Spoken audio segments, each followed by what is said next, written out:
Na semana passada foi publicado um paper que é o impacto dos escritórios na colaboração humana, dos pesquisadores Ethan Bernstein e Steven Turban. E basicamente o paper diz que os escritórios abertos causam uma grande perda de produtividade para as empresas. E tem muita gente discutindo se as empresas devem repensar o seu modelo de escritórios.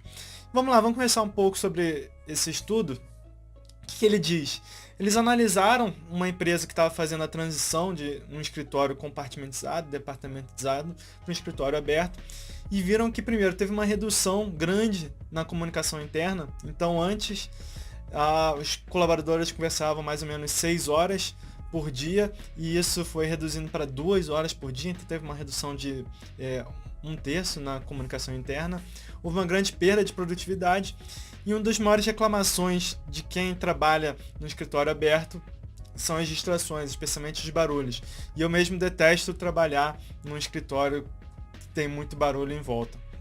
E eu ainda acrescento um outro fato, que não está nesse estudo, mas tem outros estudos que mostram, que escritórios abertos, eles, ao contrário do que muita gente acredita, eles não incentivam criatividade. Gera uma falsa ilusão, porque a criatividade, para ocorrer, precisa de restrições. E um escritório aberto, ele dá essa falsa ilusão de que as pessoas estão conversando sobre ideias novas, estão trocando ideias, quando na verdade eles não estão. E o estudo mostra isso. E bom, os escritórios abertos são necessariamente ruins?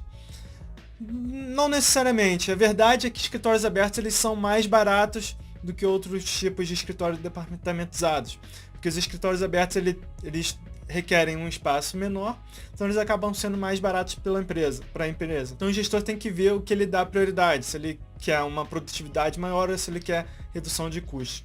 Agora, o que o estudo indica é que não existe um trade-off entre redução de custo e otimização da colaboração. Então os gestores têm que ter em mente que eles não vão conseguir um escritório que tem mais produtividade, tem mais comunicação e menos custos. Esse trade-off não existe. E é bom lembrar que eu estou considerando que esse estudo seja válido. Então, como no paper não tinha nenhuma agenda para futuras pesquisas, ou como também não li nenhuma contra-argumentação a esse artigo, eu estou considerando aqui que foi publicado no estudo, e de fato a metodologia que eles usaram me parece bem concreta. Estou considerando que isso seja válido. Agora, isso é novidade? Esse assunto dos Open Office já vem sendo discutido há muitos anos. Eu lembro em 2014 de um artigo que dizia que esse modelo, o modelo do Google, e o Google foi um dos pioneiros desse modelo de escritório aberto, esse modelo estava destruindo o ambiente de trabalho. Então o artigo dizia que os escritórios precisavam de mais paredes e não menos paredes. É um assunto que já vem sendo discutido há bastante tempo, mas que agora de fato tem um estudo mostrando que Open Office eles reduzem a produtividade da equipe. Bom, o que as empresas podem fazer? Que tipos de soluções elas podem adotar? E o estudo mostra, se não me engano, são 70% das empresas que têm escritórios abertos. Então uma grande quantidade, 2/3 das empresas, aí elas têm escritórios abertos. O que elas podem fazer? A primeira coisa é adotar escritórios híbridos ou flexíveis, que são escritórios onde você vai ter privacidade e menos distrações para quem quer, mas ao mesmo tempo você vai ter ali uma tomada de decisão mais ágil e vai ter mais modernidade. E essa parte de modernidade é bem importante para quem defende os escritórios abertos.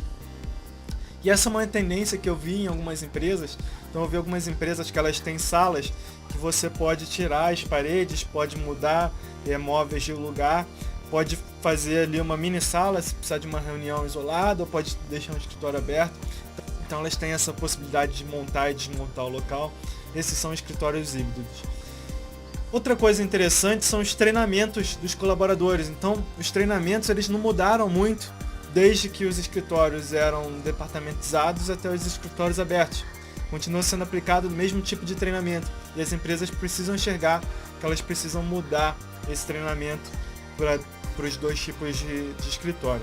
Outra coisa é permitir com que os funcionários possam trabalhar pelo menos alguns dias em casa durante a semana. Isso é bem interessante. E um ponto muito importante é a formalização das decisões por e-mail. Então o artigo fala que decisões por e-mail são melhores do que por F2F, que é face-to-face, face a face. As decisões, quando você está num escritório aberto, as decisões são comunicadas face a face. Então não tem uma formalização e fica naquele disse-me-disse, você disse uma coisa, eu entendi outra coisa, e fica naquele telefone sem fio. Então é importante que os escritórios formalizem as decisões, formalizem as ordens, os pedidos por e-mail ou por escrito. E por fim é necessário fazer uma alteração na cultura organizacional. A cultura precisa ir mudando, precisa ir se adaptando ao tipo de escritório e precisa aproveitar as coisas boas dos escritórios abertos e mitigar essa perda de comunicação e produtividade dos escritórios abertos. Resumindo, a empresa precisa fazer alteração na cultura e nos treinamentos, de repente adotar um modelo de escritório híbrido e, sobretudo, fazer formalização das decisões por e-mail. Ora, será que esse estudo é capaz de mudar a forma como as empresas estão se organizando? Eu pessoalmente acho difícil haver essa contra-revolução, né? As empresas reformularem a forma dos seus escritórios, principalmente porque é caro. É caro para uma empresa fazer uma reformulação dessas e, sobretudo, uma empresa que tem milhares, dezenas de milhares de colaboradores, acho difícil ela fazer, ainda mais porque um escritório departamentalizado, até um escritório híbrido, pode acabar sendo mais caro que um escritório aberto. Mas pode ser que, de fato, alguma empresa decida fazer. E ela vai ser pioneira, assim como o Google foi pioneiro nos escritórios abertos, pode ser que tenha uma empresa pioneira. E ela fez, pode ser que dê certo e as outras empresas vão seguir ela. É sempre bom lembrar que é nesse tipo de ousadia que as empresas pequenas conseguem conquistar espaço das grandes.